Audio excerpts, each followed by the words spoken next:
দুর্ভোগ সৃষ্টি করার জন্য লাখ লাখ মেট্রিক টন চাউল, গম, পেঁয়াজ, রসুন, হলুদ, মরিচ, চিনি, ডাল ইত্যাদি মজুত করে রাখে, বাজারে ছাড়ে না।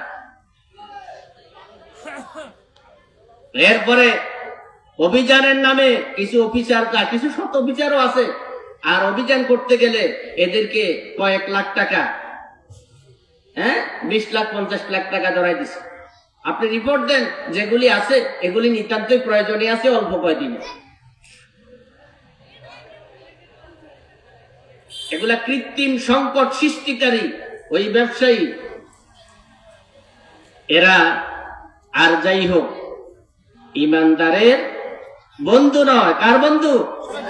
শয়তানের বন্ধু। আর যারা শয়তানের বন্ধু এরা ইমানদারের কি হবে বলেন? এরা ইমানদারের কি হবে? অনেকের কথা বলতে ভয় হচ্ছে, এখানে এগুলা বলি গেলে বাইরে গেলে আবার কোন বিপদে পড়ে। কি ভয় হইতেছে? এখনো কি ভয় আছে?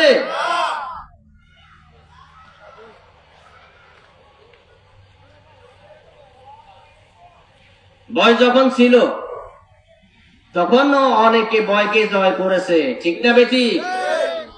আমরা তখনও কথা বলেছি, আজকের দিনেও কথা বলছি, যতদিন আল্লাহ তাআলা এই হায়াত রাখবে ততদিন কথা চলবে ইনশাআল্লাহ।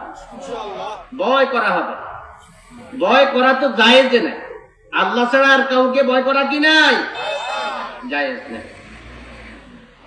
والزاني والناكل الربا والبخيل الذي لا يبال من أين يجمع المال وشارب الخمر مدمن عليها। এরপরে রাসূল করিম সাল্লাল্লাহু আলাইহি ওয়াসাল্লাম বলেন, বেবিচারী, বেবিচারীরা শয়তানের বন্ধু। বেবিচারীরা জেনা বেবিচার করতে করতে যখন একেবারে খারাপ হয়ে যায়, নিকৃষ্ট চরিত্রের হয়ে যায়, তখন এরা পতিতা হয়। কি হয়? পতিতা হয়।